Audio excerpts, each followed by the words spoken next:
গত ২০২২ টি-20 বিশ্বকাপে বাংলাদেশ দলে সহ অধিনায়ক ছিলেন নুরুল হাসান সোহান।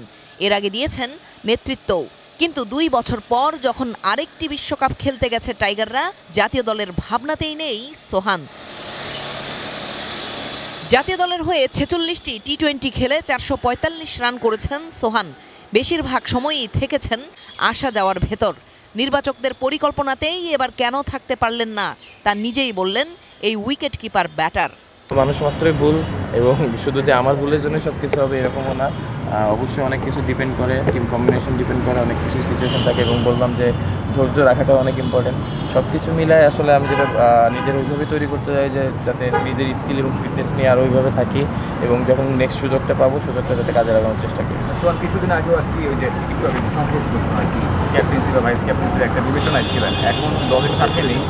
পিসিবি থেকে বা বোর্ড থেকে আসলে এইচপির সাথে বা পরবর্তী কোনোভাবে ইনভলভ হওয়ার কোনো পরামর্শ বা কোনো প্রচার?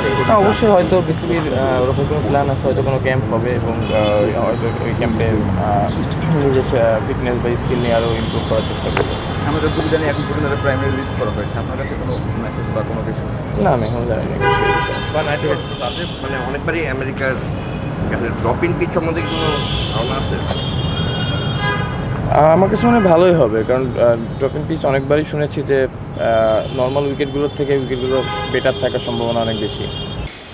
সবশেষ বিপিএলে রংপুর রাইডার্সের হয়ে ১৪ ম্যাচে ২৫.১০ গড়ে ২৫১ রান করেছিলেন সোহান।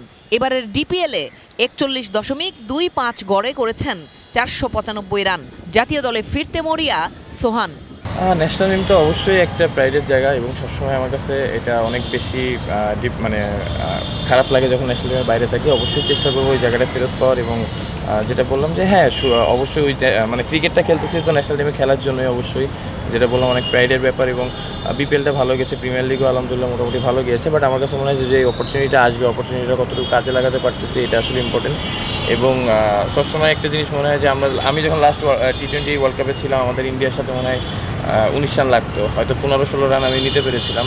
ওই জায়গায় যদি হয়তো একটা বাউন্ডারিরই অপশান ছিল ৪ বা ৬ হলে, তো আমার কাছে মানে ওইটাও যদি হইতো তাহলে হয়তো অন্যরকম সিনারিও থাকতো, বাট এটা আসলে লাইফ। তো অবশ্যই এখন ফোকাসটা এরকম থাকবে যে এরপরে যদি অপরচুনিটি পাই নিজের সাথে নিজের ওই চ্যালেঞ্জটা থাকবে যাতে আরও নিজে ভালো মতো ব্যাক করতে পারি। আপনাকে সবাই বলে বাংলাদেশ দলের বাংলাদেশে আসা সবচেয়ে সেরা উইকেট কিপার আপনার রিফ্লেক্স বা যে কোনো কারণেই, এবং আপনি সেটা মাঠে দেখানো এই বিপিএল বা ডিপিএলেও দেখিয়েছেন। কিন্তু সবসময় দেখা যায় কোনো একজন উইকেট কিপার ব্যাটারের জন্য আপনার আসলে সাইড বেঞ্চে বা দলের বাইরে থাকতে হয়। মাঝে মাঝে কি এই জিনিসটা নিজেকে একটু আনলাকি ভাবে? আসলে আনলাকি না, অবশ্যই মাঠের বাইরে থাকা একটা frustrated. At the same time আমি যেটা বললাম যে আমি যেখানে ব্যাটিং করি এই জায়গাটা আসলে প্রতিদিন ক্লিক না করে আসলে টিম কোন স্ট্রাইক রেট কখন চাচ্ছে এটা অনেক ডিপেন্ড করে। অবশ্যই সবসময় টিমের জন্য খেলার চেষ্টা করি। কোনো সময় হয়তো নিজের সেরাটা দিতে পারি, কোনো সময় পারি না, বাট অবশ্যই আমার জায়গা থেকে আমি অনেস্টলি বলতে চাই যে হার্ডওয়ার্ক করি এবং টিমের জন্য সবসময় দেওয়ার চেষ্টা করি, এবং ভবিষ্যতেও করব। বিশ্বকাপ স্কোয়াডে জায়গা না পেলেও দলের জন্য শুভকামনা রয়েছে সোহানের। দল হিসেবে খেলতে পারলে বিশ্ব মঞ্চে বাংলাদেশ ভালো করবে প্রত্যাশা সোহানের। না, আমার কাছে মনে হয় যে ওভারঅল দেখেন, আমরা বাংলাদেশ টিম তখনই ভালো খেলি যখন একটা টিম হিসেবে খেলি।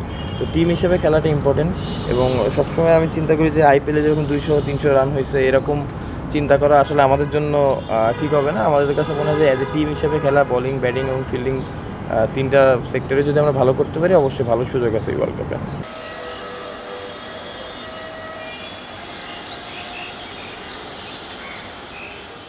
জেনিয়া চিশিম, এটিএন নিউজ, ঢাকা।